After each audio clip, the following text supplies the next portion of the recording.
have Carl Garverson begin with our question, but let me give you a little bit of instruction. One, please make your questions brief. We don't want long scenarios. Let's make this concise as possible. Secondly, if I find that one particular person is beginning to get more questions than the other, then I'll ask for questions to the other person. My question is for you, Tom. As I'm listening to you speak, I'm more drawn, I think, toward your position in many ways. But what worries me is the grim sense that our freedom might be an illusion at that point. And I wonder how we can have confidence that our freedom is real in this scenario and not merely something that we perceive as real. You guys are putting on a debate up there, a show, Bill Tom's Excellent Adventure. And we're watching it, and especially in the latter part, it's very clear that you guys are doing quite a bit of stuff spontaneously. You stand in different ways, you drink water, you put it in a different place, and so on. So we would watch all this, and we see this as free things that you're doing, even now as you move around and so on. Now, if, however, somebody showed me a script and said, they look like they're kind of doing this spontaneously, but watch. And they had something where it was all timed out. It says, Tom will raise his left hand right here. Bill rotates counterclockwise. And sure enough, this is exactly what happens every single time. I would begin to say, oh, the impression of your freedom is now an illusion. And although I might not understand what's going on, I would have lost my confidence that there's a genuine free exchange of ideas going on. How do we maintain confidence in our own freedom, which seems to me to be a deeply important Christian affirmation? Yeah. The problem with the script idea is that it seems as if there's something that's concrete there that can't be changed, that can't be altered. There's nothing I can do about the script that's in your hands. Okay? It's written there, it says I'm going to do this, and lo and behold, I do. So it sort of looks as if there is something that already exists, which is somehow giving evidence of my being determined to do what I'm doing. The difference, it seems to me, is that although it would be plausible to think there's nothing I can do about that script that's in your hands, that physical object that's present there, it's not plausible in the same way to say that we don't have any sort of control over what it is God believes. I have the power to do a variety of different things.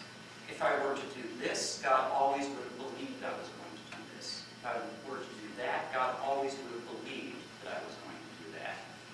That, to me, seems to have a kind of plausibility, which wouldn't be present for me to say, I can change what actually is written on your script.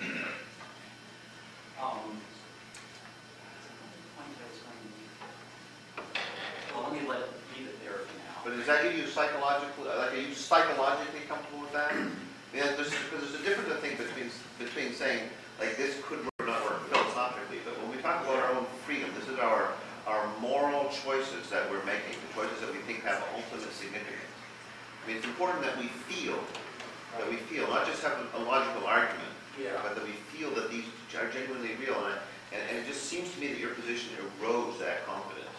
Well, if I felt not only thought, felt that there was nothing I could do that would have any impact on what God believed, or if I felt that, the counterfactuals of creaturely freedom that God knows via middle knowledge, the ones that He knows about me, were no more under my control than they are under His control, that neither of us has any sort of choice about which one to be true. If I really believe that, then I would feel that freedom starts to erode in this view. But I don't feel that either for those counterfactuals or for what God it is, or for what it is that God believed.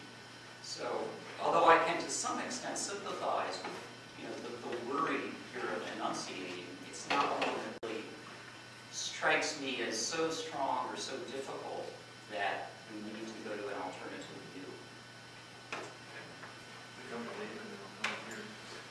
This is also for Tom, and particularly it addresses your approach to providential God I'm wondering if perhaps you could comment on whether or not the Molinist is committed to some form of the best of all possible worlds.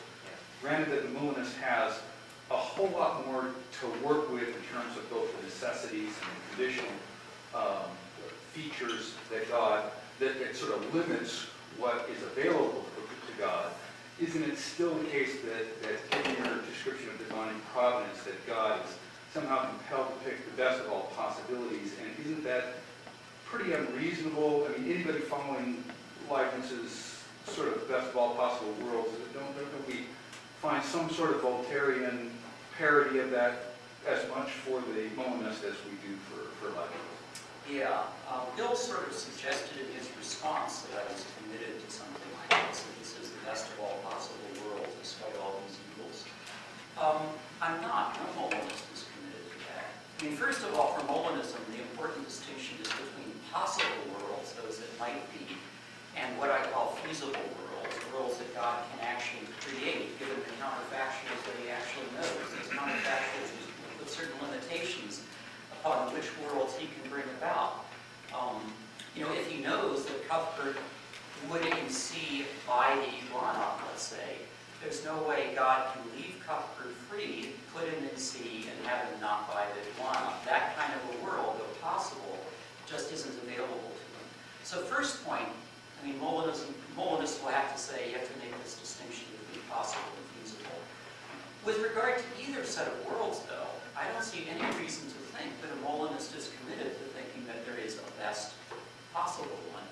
It could be that the possible worlds are analogous to the natural numbers. For any world you pick, there's another world that's better than that one. Actually, that view seems quite plausible to me. Alternatively, it would be open to a Molinist to say, well, there is a highest level, or maybe the worlds at least approach that highest level, but there are many worlds at that highest level, something like that, maybe even infinitely many worlds at that highest level. So I think it would be an unfortunate consequence if a Molinist had to say there is a best of all possible worlds or a single